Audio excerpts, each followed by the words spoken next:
दोस्तों, किन लोगों को आईटीआई करने के बाद जॉब लगने में काफ़ी समस्याएं आती हैं। दोस्तों, इस वीडियो के माध्यम से आपको पूरी जानकारी मिल जाएगी कि आखिर कौन कौन से ऐसे कारण होते हैं जो आपको आईटीआई के बाद में जॉब लगने में बहुत ही ज़्यादा दिक्कत कर सकते हैं। तो दोस्तों नमस्कार, आदाब, सत श्री अकाल। मैं हूं दीपांशु वाजपेयी, आपका हार्दिक स्वागत करता हूं अपने यूट्यूब चैनल गाइडलाइन हब पर। दोस्तों, जहां तक बात करते हैं आईटीआई के बाद जॉब की, तो आईटीआई के बाद जॉब करना और जॉब पाना कोई मुश्किल काम नहीं है, लेकिन कुछ अगर बिंदुओं को अगर आप अनुसरण कर लेंगे, कुछ बिंदुओं में सुधार कर लेंगे, तो आईटीआई करने के बाद जॉब लगना काफ़ी आसान हो जाएगा। बहुत सारे लोग इस समय आईटीआई करने वाले होंगे, बहुत सारे ऐसे लोग होंगे जो आईटीआई कंप्लीट कर चुके होंगे। इन 5 बिंदुओं के माध्यम से आपको जानकारी मिलेगी कि आखिर वो कौन कौन से 5 बिंदु हैं जिनमें सुधार करने से आपको आईटीआई के बाद जॉब लगना आसान हो जाता है। दोस्तों, यानी अगर आप आईटीआई करने वाले हैं और आईटीआई करना चाहते हैं तो सबसे ज़्यादा महत्वपूर्ण बिंदु ये होता है कि आपका जो प्रशिक्षण है वो गुणवत्तापूर्ण होना चाहिए। होता यह है कि आईटीआई करने वाले बहुत सारे ऐसे स्टूडेंट होते हैं जो प्राइवेट आईटीआई संस्थान से आईटीआई कर लेते हैं अथवा गवर्नमेंट आईटीआई संस्थान से कर लेते हैं, लेकिन खास करके प्राइवेट संस्थान में वहाँ पर इंस्ट्रक्टर ही नहीं होता है, वहाँ पर जो प्रैक्टिकल करने के लिए कोई भी सुविधाएं नहीं होती हैं। तो आप आईटीआई सर्टिफिकेट तो प्राप्त कर लेंगे, लेकिन आपके पास उच्च गुणवत्ता की ट्रेनिंग नहीं होगी, वो आपको जॉब लगने में काफ़ी दिक्कतें होती हैं। गवर्नमेंट सेक्टर की भी कई वैकेंसी जब आती हैं तो वहाँ भी आपको प्रैक्टिकल व थ्योरिकल जो एग्ज़ाम होता है वहाँ पर आपको समस्याएं आएंगी, आप एग्ज़ाम भी पहली बार नहीं निकाल पाएंगे। दूसरी बात, अगर प्राइवेट सेक्टर में कहीं भी जॉब करने के लिए जाएंगे तो सबसे पहले आपका इंटरव्यू होता है। उस इंटरव्यू बेस पे ही आपका निर्धारण होता है कि आपको जॉब के लिए रखना है अथवा नहीं रखना है। तो अगर आपके पास गुणवत्तापूर्ण प्रशिक्षण आपने प्राप्त नहीं किया है तब ये आपको समस्या आ सकती है कि आप जॉब न पाए। दूसरा जो महत्वपूर्ण बिंदु होता है वो होता है अनुभव की कमी। आईटीआई करने के बाद जॉब लगना वैसे तो कोई मुश्किल काम नहीं है, लेकिन इतना सरल काम भी नहीं है। इसके लिए आपके पास अनुभव होना चाहिए। अनुभव की बात करते हैं तो दोस्तों, आप अप्रेंटिसशिप ट्रेनिंग कर सकते हैं। आईटीआई आपने जिस भी ट्रेड से किया है उस ट्रेड से संबंधित आप अप्रेंटिसशिप ट्रेनिंग कर सकते हैं। अथवा जो टाटा मोटर्स हो गया, महिंद्रा हो गया, हिंडाल्को वगैरह बहुत सारी ऐसी कंपनियां हैं जो जॉब ट्रेनिंग कराती हैं।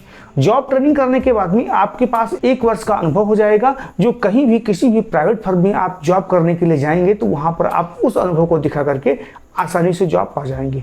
तो ये आपका दूसरा हो गया कि आपके पास जॉब का अनुभव यानी कार्य का अनुभव होना चाहिए। तीसरा जो ज़्यादातर देखा जाता है वो है बेहतर योग्यता का होना। दोस्तों, अगर आप आईटीआई करने के बाद सबसे ज़्यादा अच्छा विकल्प होता है हमारे पास, वो होता है डिप्लोमा कोर्स का करना अथवा सीआईटीएस या सीटीआई ट्रेनिंग का करना।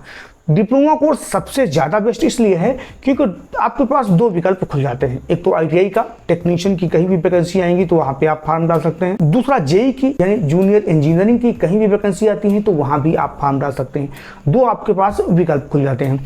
तीसरी बात ये होती है कि कहीं भी आप प्राइवेट फर्म में जॉब करने के लिए जाएंगे तो किसी न किसी माध्यम से आईटीआई बेस पे अथवा डिप्लोमा बेस पे किसी भी बेस पे आपकी जॉब आसानी से लग जाएगी।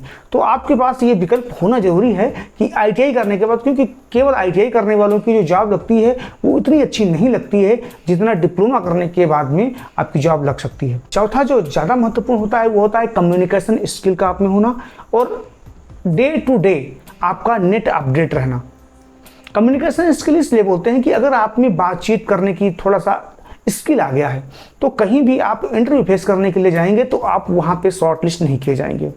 दूसरा होता है कि नेट अपडेट रहना, यानी कहीं भी गवर्नमेंट सेक्टर की अथवा प्राइवेट सेक्टर की कहीं भी वैकेंसी आती हैं, कहाँ पे आपका कैंपस प्लेसमेंट हो रहा है, कहाँ पे कौन सी वैकेंसी निकल रही हैं, इसकी अगर आपको समय समय पर जानकारी मिलती रहेगी तो आपको फॉर्म डालने में दिक्कत नहीं होगी और इससे कि आपको जॉब जल्दी लग जाएगी आईटीआई करने के बाद में। होता यह है कि आईटीआई कंप्लीट करने के बाद लोग कॉलेज की तरफ अपने देखते भी नहीं हैं। जो सीनियर हैं या जो क्लासमेट के उनसे भी बातचीत कम कर देते हैं। ऐसा बिल्कुल भी नहीं करना। अगर आप ऐसा करते हैं तो एक धारा से कट जाएंगे। गवर्नमेंट आईटीआई का जो प्लेसमेंट सेंटर होता है अथवा आप किसी भी प्राइवेट संस्थान से आईटीआई से किए हैं तो वहाँ भी कैंपस प्लेसमेंट समय समय पर लोग कराते रहते हैं। मान लिया आपके संस्थान में नहीं भी कराते हैं तो आसपास के संस्थानों में कराते रहते हैं। तो उसके लिए आपको डेली अपडेट रहना पड़ेगा कि कहाँ पे कौन सी कंपनी कौन सी फैक्ट्री आ रही है, कौन सी गवर्नमेंट सेक्टर की भर्ती आ रही हैं, कौन सी मुझे तैयारी करनी चाहिए, ये सब चीज़ें आपको अगर आप डे टू डे अपडेट रहेंगे तो इसकी जानकारी मिलेगी। दूसरी बात ये होती है कि आप अपने जो सीनियर होते हैं, सीनियर लोगों से भी संपर्क करना आपके लिए बहुत ज़्यादा जरूरी होता है, क्योंकि उनको जो अनुभव होता है वो आप अनुभव उनसे संपर्क करेंगे आप, तभी आप पा सकते हैं। दोस्तों, पांचवी जो बात है वो है आपकी प्रतिस्पर्धा। ITI करने के बाद में ऐसा बिल्कुल भी नहीं कि आप आसानी से जॉब पा जाएंगे। आसानी से आप किसी भी कोर्स को करने के बाद में जॉब नहीं पाएंगे, ये बिल्कुल भी आप अपने मन में बिठा लीजिएगा, क्योंकि इतनी ज़्यादा प्रतिस्पर्धा हो गई है। ITI आप किसी भी ट्रेड से कीजिए, fitter, Turner, machinist, electrician, electronics, wireman, welder, किसी भी ट्रेड से आप ITI कीजिएगा, इतने ज़्यादा स्टूडेंट हो गए हैं, वहाँ पर आपको हाईली कंपटीशन फाइट करना पड़ेगा। कंपटीशन इतना ज़्यादा हो गया है कि आपको लगातार जो हमने 4 स्टेप बताए हैं, इनको अगर आप फॉलो करेंगे तब भी आप उसको फाइट कर पाएंगे, अन्यथा आप ITI करने के बाद में भी बेरोजगार रहेंगे, रोजगार नहीं पाएंगे। इसकी कोई भी गारंटी नहीं कि आपकी कोई जॉब लग जाएगी। कैसा लगा वीडियो दोस्तों? अगर अभी तक आपने हमारा चैनल सब्सक्राइब नहीं किया तो प्लीज़ सब्सक्राइब कर लीजिएगा। मिलते हैं इसी प्रकार की अगले वीडियो के लिए, तब तक के लिए हमारे चैनल को सब्सक्राइब जरूर कर लीजिएगा।